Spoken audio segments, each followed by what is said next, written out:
Halo, selamat pagi, selamat siang, selamat sore, selamat malam, salam apapun itu di saat kapanpun Anda menonton video ini. Salam sehat buat Anda semua. Harapan saya semoga Anda selalu bahagia dan sehat sehingga bisa mengikuti pembelajaran meskipun dilakukan secara online dari rumah saja. Taati protokol kesehatan ketika Anda ingin keluar rumah, sehingga kesehatan, keselamatan baik diri Anda sendiri maupun keluarga dan sesama yang ada di sekitarmu menjadi terjaga dengan baik. Pada hari ini kita melanjutkan pembelajaran kita mengenai spreadsheet dengan tema besar kita yaitu membuat jurnal, kemudian buku besar, neraca saldo dan neraca lajur, dan praktik. Dalam beberapa minggu pertemuan kita yang lalu, kita sudah membahas mencoba membuat tentang jurnal yang sebelumnya kita juga sudah buat tentang analisis transaksi. Nah, pada hari ini saya mencoba untuk membagi kepada Anda materi tentang kode akun atau nomor akun. Sebelum kita masuk ke kode akun, kita mesti memahami dulu tentang pengelompokan dari akun. Dalam pengelompokan atau penggolongan akun, kita lihat yang pertama tentang persamaan dasar akuntansi. Kenapa saya harus menjelaskan terlebih dahulu persamaan dasar akuntansi? Karena setiap transaksi apapun yang berhubungan dengan keuangan dalam sebuah perusahaan, proses pembukuan setiap transaksi itu mengarah kepada persamaan dasar akuntansi ini, yakni harta sama dengan modal ditambah utang, atau modal sama dengan harta kurang utang, atau utang sama dengan harta kurang modal, atau kalau dibuat dengan simbol seperti ini, H sama dengan M ditambah U, di mana H ini adalah harta, M itu adalah modal, dan U ini adalah utang. Setiap bentuk transaksi apapun itu yang terjadi di dalam suatu perusahaan akan mengakibatkan atau akan berakibat pada perubahan, baik itu penambahan atau pengurangan pada ketiga variabel persamaan dasar akuntansi ini. Bisa hartanya berkurang atau bertambah, modalnya bisa juga bertambah atau berkurang, dan utang juga bisa bertambah atau berkurang pada peristiwa transaksi itu. Nah, setiap perubahan yang terhadap ketiga komponen ini, harta, modal, dan utang, perlu ada pencatatan atau pendataan dengan baik dan teratur dan sistematis dan rapi. Dan untuk pencatatan atau pendataan itu diperlukan tempat atau daftar atau formulir dan yang dilakukan secara rinci dan akurat. Tempat atau daftar atau formulir itu disebut sebagai akun. Jadi yang dinamakan dengan akun adalah daftar atau formulir yang digunakan untuk mencatat dan menggolongkan tiap transaksi yang berakibat pada perubahan pada harta, utang, modal, pendapatan, dan beban. Ada dua jenis akun, yaitu akun real dan akun nominal. Yang disebut dengan akun real adalah akun yang dilaporkan dalam neraca. Juga saldo pada akun real ini terbawa dari satu periode ke periode yang lain, dan satu periode ke periode berikutnya. Lalu pada akun real ini terdiri dari harta, utang, dan modal. Jadi akun real ini ada tiga sub kelompok, yaitu harta, utang, dan modal. Kemudian akun nominal adalah akun yang disajikan dalam neraca laba dan rugi atau neraca laba rugi. Terdiri dari dua kelompok, yaitu pendapatan dan beban. Sehingga secara umum dalam proses pembuatan atau penggolongan akun dan pembuatan kode akun itu kita punya 5 kelompok akun yaitu yang pertama akun harta, kemudian akun utang, akun modal, akun pendapatan, dan akun beban. Hampir semua perusahaan, hampir semua jenis usaha itu mempunyai kode akun atau pengelompokan akun hampir sama seperti ini. Nah, mungkin ada penambahan di sana-sini, tetapi secara umum itu ada 5 kelompok akun ini yang digunakan atau yang biasa ditemukan dalam proses pencatatan dan pembuatan akun. Yang pertama, kita lihat akun real yang pertama, yaitu akun harta. Harta adalah semua milik atau kekayaan perusahaan, baik berwujud maupun tidak berwujud, yang dapat dinilai dengan uang. Atau di dalam buku Anda, semua hak yang dapat digunakan dalam operasi perusahaan. Ada 4 jenis harta, yaitu yang pertama, itu harta lancar, kemudian investasi jangka panjang, harta tetap, dan harta tak berwujud. Yang dimaksudkan dengan harta lancar adalah harta atau kekayaan yang mempunyai sifat mudah digunakan dan paling mudah dicairkan dalam bentuk uang. Harta lancar itu harta yang paling mudah digunakan, mudah dicairkan dalam bentuk uang. Dan yang termasuk dalam harta lancar ini ada beberapa, ya antaranya adalah kas, piutang usaha, kemudian ada persediaan barang dagang, dan lain-lain. Kemudian investasi jangka panjang adalah penanaman modal di perusahaan lain atau untuk sebuah usaha lain dengan tujuan memperoleh tambahan pendapatan. Investasi jangka panjang ini sangat diartikan juga dengan penanaman modal. Ya, penanaman modal. Modal bisa dalam bentuk apa saja, entah itu dalam bentuk uang, entah dalam bentuk surat obligasi, dan lain-lain. Kemudian harta tetap. Yang dimaksudkan dengan harta tetap adalah kekayaan perusahaan yang berupa objek fisik dan dapat digunakan dalam waktu yang lama dan untuk melakukan kegiatan operasional perusahaan. Ada tanah, gedung, kendaraan, ya. Ini masuk dalam kelompok harta tetap. Kemudian yang terakhir adalah harta tak berwujud. Harta tak berwujud itu adalah sebuah nilai atau hak istimewa yang dimiliki oleh suatu perusahaan. Entah itu adalah hak paten, hak cipta, atau hak merek dagang, hak sewa, dan lain-lain. Nah, ini namanya harta yang tak berwujud. Kelompok akun berikutnya adalah utang atau kewajiban atau liabilities. Utang atau kewajiban ini adalah kewajiban yang harus dibayar kepada pihak lain dalam jangka waktu tertentu. Ada 2 juga jenis utang, yaitu utang lancar dan utang jangka panjang. Utang lancar itu adalah kewajiban kepada pihak lain yang dibayar atau dilunaskan dalam jangka waktu kurang dari 1 tahun. Yang masuk dalam utang lancar ini adalah misalnya utang usaha, utang wesel, penghasilan dibayar di muka, atau utang beban. Sedangkan utang jangka panjang adalah kewajiban yang harus dibayar kepada pihak lain dalam jangka waktu yang relatif lama atau lebih dari 1 tahun. Nah, yang masuk dalam kelompok utang jangka panjang ini misalnya hipotek, obligasi, atau kredit investasi, atau kewajiban-kewajiban yang lain. Dan akun real yang ketiga adalah akun modal. Jadi kelompok akun yang ketiga adalah akun modal. Apa itu modal? Uang atau barang yang digunakan sebagai pokok atau induk untuk menghasilkan sesuatu yang menambah kekayaan.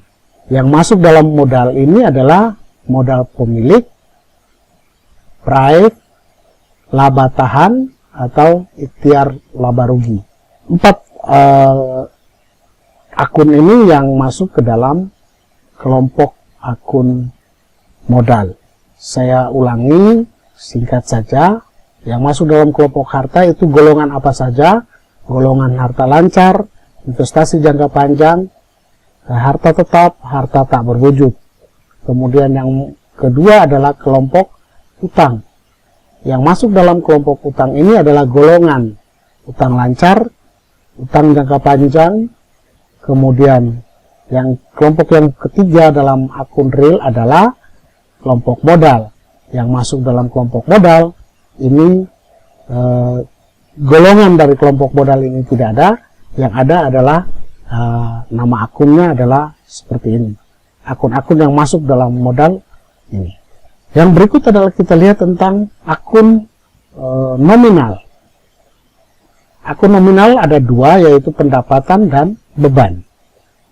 Yang dimaksudkan dengan pendapatan adalah penambahan jumlah aktiva atas hasil operasi perusahaan secara bruto atau penghasilan kotor dari usaha, hasil operasi usaha. Ada dua jenis pendapatan, yaitu pendapatan operasional atau yang berhubungan langsung dengan usaha, sedangkan dan yang berikutnya adalah pendapatan non operasional, yaitu pendapatan yang di luar kegiatan operasional usaha. Pendapatan operasional adalah pendapatan yang diperoleh dari hasil usaha pokok, penjualan barang dagang misalnya, atau pendapatan jasa. Kemudian yang berikutnya adalah pendapatan yang diperoleh, pendapatan non operasional adalah pendapatan yang diperoleh di luar dari usaha pokok. Misalnya bunga bank, komisi, atau keuntungan penjualan harta atau laba dari penjualan harta. Ini masuk dalam pendapatan non operasional. Istilahnya duduk-duduk dapat duit. Dan akun nominal yang berikutnya adalah akun beban.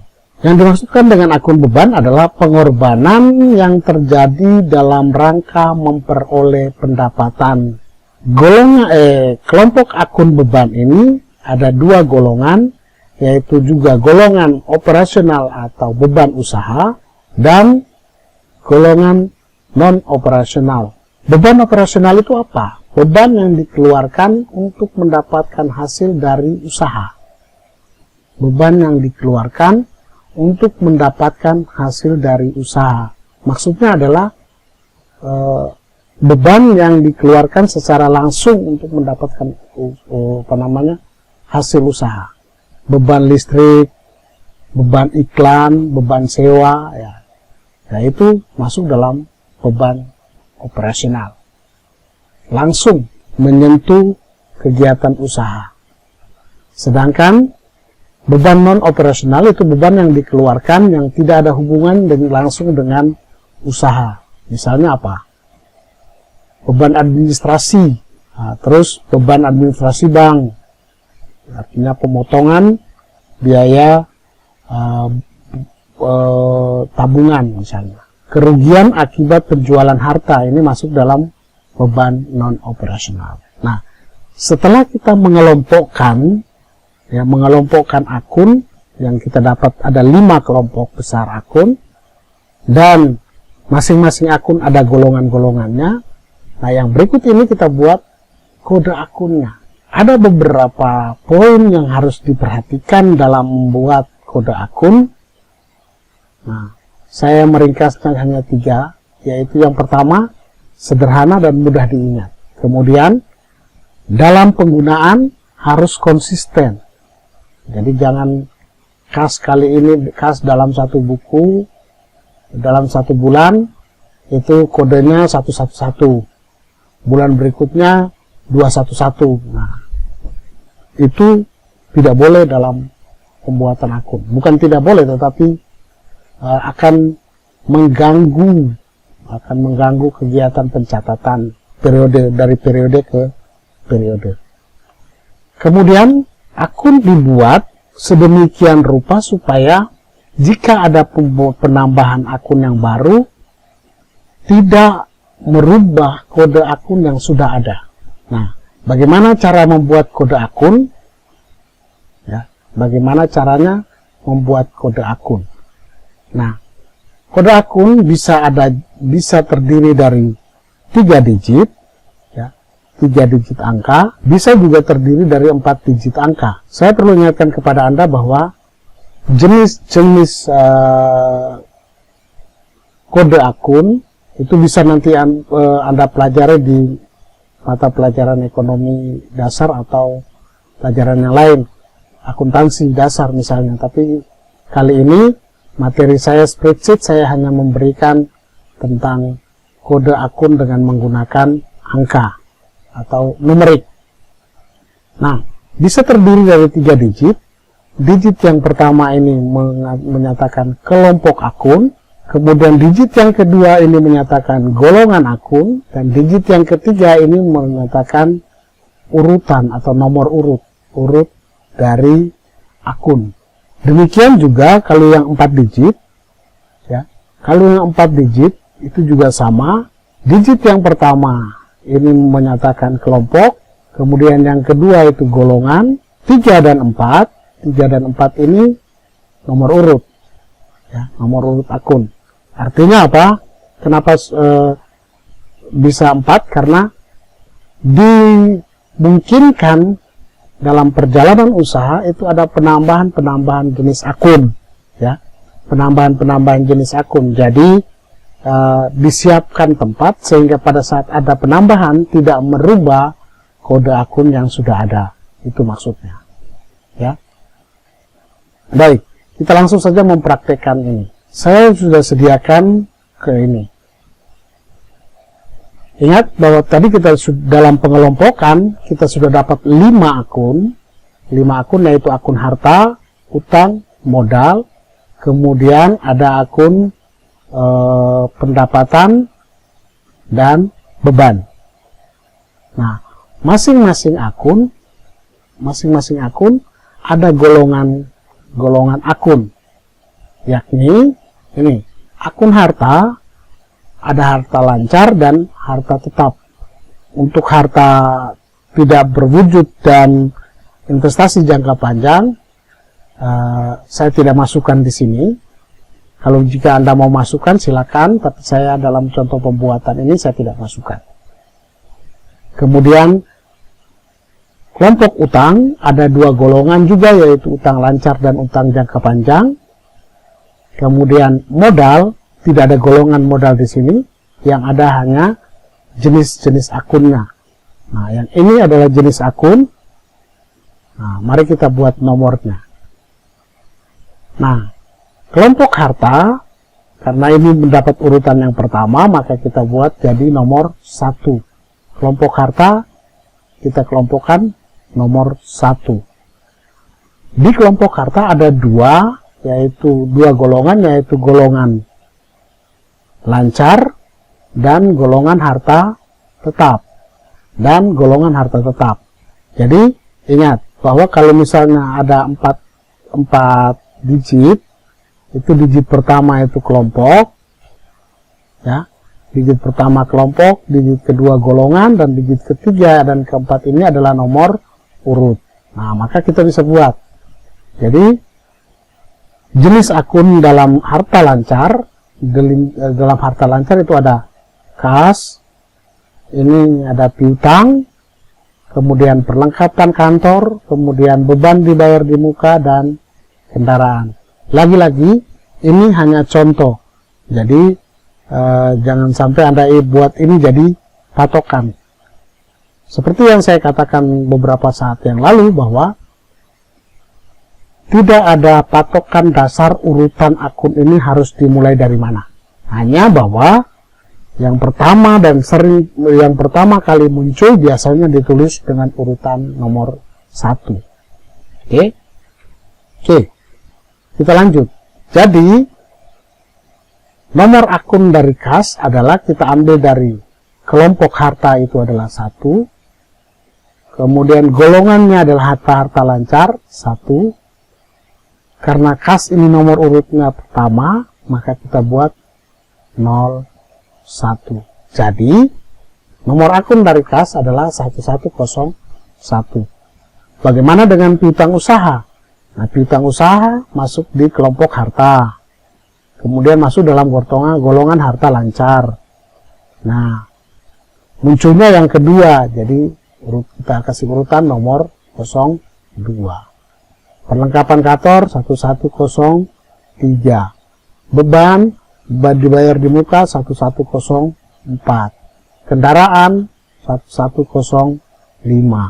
Nah, seperti itu. Kemudian pada golongan harta tetap, ada jenis akun akumulasi penyusutan peralatan kantor. Akumulasi penyusutan peralatan kantor. Kita bisa bikin di sini. 1 masuk dalam harta, kemudian kelompoknya kelompok 2, golongan kedua yaitu harta tetap, kemudian nomornya urutannya adalah urutan 1, jadi 01. Ingat, lagi-lagi ini hanya contoh. Harta tetap misalnya gedung. Gedung kita lihat, ini adalah harta, kemudian kelompoknya adalah harta tetap, golongannya harta tetap, nomornya nomor 2. Tanah 1203. Nah, ini contohnya seperti itu. Ya, sebenarnya Anda bisa bikin sendiri utang ini dan modal. Nah, utang kelompoknya kelompok yang kedua saya bikin di sini, maka ini nomornya nomor 2. Golongannya ada 2 juga, itu golongan pertama itu utang lancar, dan golongan yang kedua itu utang jangka panjang. Nah, sedangkan jenis akun yang muncul pertama itu utang usaha, maka ini kita kasih nomor 1, kemudian ini kita kasih nomor wesel, kita kasih nomor 2, dan kemudian pendapatan dibayar di muka kita kasih nomor 3. Maka nomor akunnya berapa? Nomor akunnya adalah untuk utang usaha 2101. Nah, utang wesel, ya, utang wesel 2102. Pendapatan dibayar di muka masuk dalam utang lancar, maka 2103. Utang jangka panjang, nah pada golongan yang kedua utang jangka panjang, di sini yang muncul pertama hipotek, maka kita pakai nomor 1. Kemudian obligasi kita pakai nomor 2, utang bank kita pakai nomor 3. Nah, maka nomor akunnya adalah 2201 2202 untuk obligasi dan 2203 untuk utang bank. Kelompok yang ketiga adalah kelompok modal. Kelompok yang ketiga ini adalah kelompok modal. Maka pada kelompok modal tidak ada golongan modal tetap, modal lancar, modal tidak ada. Jadi di sini kita tetap pakai 0 karena tidak ada golongan. Kemudian yang muncul pertama itu adalah modal tuan astaga. Nah, 01, drive 02. Nah, kalau begitu nomor akunnya berapa? 3001 dan drive 3002. Nah, itu kira-kira pembuatan akun untuk jenis akun real. Ya, kode akun untuk jenis akun real. Nah, yang berikut kita lanjutkan tentang kode akun untuk jenis akun nominal, yaitu pendapatan dan beban. Pendapatan, ya, karena kelompoknya yang keempat, maka kita lihat nomor 4. Sedangkan beban nomor 5. Pada pendapatan ada 2 golongan, yaitu pendapatan operasional, pendapatan usaha, dan pendapatan non operasional, pendapatan di luar usaha. Nah, maka pendapatan operasional kita beri nomor 1, kemudian pendapatan di luar operasional kita beri nomor 2. Pendapatan operasional di sini saya catat hanya ada 1, yaitu penjualan barang dagang, berarti 01. Sehingga nomor akunnya adalah 4101. Pendapatan yang berikut yaitu pendapatan di luar biaya operasional. Di sini ada pendapatan bank, bunga bank, komisi, dan laba dari penjualan harta. Nah, karena yang muncul pertama itu bunga bank, maka saya itu 01, komisinya 02, dan laba penjualan 03. Maka di sini nomor akunnya berapa? 4. Kemudian kelompoknya kelompok 2, golongannya golongan 2, jadi 42. Nomornya 101. Ini komisinya 4202. Laba dari penjualan harta 4203. Nah, kembali saya ingatkan lagi, ini hanya contoh. Ya. Urutan ini hanya contoh, silakan Anda bikin sendiri, buat sendiri ketika Anda sudah berhadapan dengan transaksi. Mana transaksi yang lebih banyak dan lebih pertama muncul, itulah yang diberi nomor 1 pada awal kegiatan usaha. Ya. Kelompok yang kelima adalah kelompok beban. Nah, kita kasih nomor 5. Juga ada 2 golongan, yaitu golongan operasional atau golongan beban usaha dan beban di luar usaha. Beban usaha misalnya ada gaji. Ya, karena yang muncul pertama itu gaji, maka kita pakai gaji misalnya 01. Sewa, beban sewa 02. Beban iklan 03. Beban telepon 04. Beban listrik dan air 05. Nah, mungkin masih ada tambahan beban yang lain lagi. Terserah.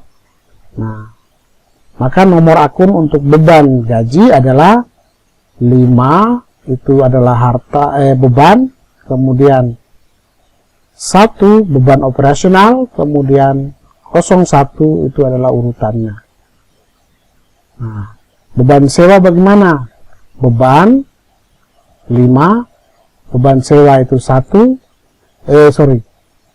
beban operasional, kemudian sewanya itu 02. Sehingga nomor akun ini kita bisa buat 5103, 5104, 5105. Nah, biaya beban non operasional ada administrasi umum, beban administrasi umum, beban administrasi bank, dan beban rugi dari penjualan harta. Nah, beban non operasional karena masuk dari golongan kedua, maka kita kasih nomor 2. Administrasi umum nomor 01, ini 02, 03. Nah, kita bisa bikin nomor akunnya yaitu 5201 untuk beban administrasi umum, kemudian 5202 untuk beban administrasi bank, kemudian 5203 untuk kerugian dari penjualan harta. Ya. Nah, itu tentang bagaimana membuat kode sebuah akun. Ya, membuat kode sebuah akun berdasarkan pengelompokan akun yang sudah kita buat tadi. Ingat, ini kalau hampir semua perusahaan kelompok akunnya mirip, hampir sama. Mungkin juga ada penambahan dan pengurangan sesuai dengan kondisi yang ada terjadi di dalam perusahaan itu. Misalnya ada di dalam perusahaan dagang, mungkin ada penambahan akun, penambahan kelompok. Mungkin kelompok penjualan, kelompok pembelian, bisa jadi. Kemudian kepada Anda hari ini saya ada berikan tugas praktik seperti ini. Di sini ada akun, nama-nama akun. Ini nama akun, ada 43 nama akun. Tugas Anda yang pertama dalam tugas 1 adalah buat penggolongan dan pengelompokan akun-akun yang ini. Kemudian buat kode akun dengan 4 digit berdasarkan pengelompokan atau penggolongan yang sudah Anda buat di nomor 1. Yang ketiga, masukkan daftar kode akun ini dengan model seperti yang saya buat ini, ataukah yang tadi saya jelaskan, kelompok, golongan, nama akun, dan nomor akun. Lalu langkah yang terakhir, buat daftar akun pada sheet 2 Microsoft Office Excel. Sheet 1 itu isinya ini, sheet 2 itu isinya adalah kode akun yang sudah Anda buat, ya, daftar akun, ya, daftar akun seperti yang Anda buat pada tugas-tugas sebelumnya, ya. Kemudian setelah Anda buat daftar akunnya, ya, kode akun barang perusahaan dagang, setelah Anda buat kode akunnya, buat jurnal umum dengan transaksi seperti ini. Dengan bantuan daftar akun yang sudah Anda buat, buatlah jurnal umum per 31 Januari 2021 berdasarkan transaksi ini. PD Modern Surya Mas pada bulan Januari 2021 memberikan data transaksi sebagai berikut. Nah, ini saya harap Anda buat dengan saksama dan dalam tempo 1 minggu. Dan ini nanti, tugas ini nanti akan saya kirimkan melalui psikologi juga. Jadi ini saya hanya sekedar menjelaskan saja. Dengan demikian, maka berakhir pula pertemuan dalam bentuk video hari ini. Semoga Anda bisa memahami dan bisa membuat sendiri kode akunnya, dan bisa selanjutnya bisa mempraktekkan ketika Anda sudah mempunyai usaha sendiri. Sampai jumpa, salam sehat dan tetap semangat.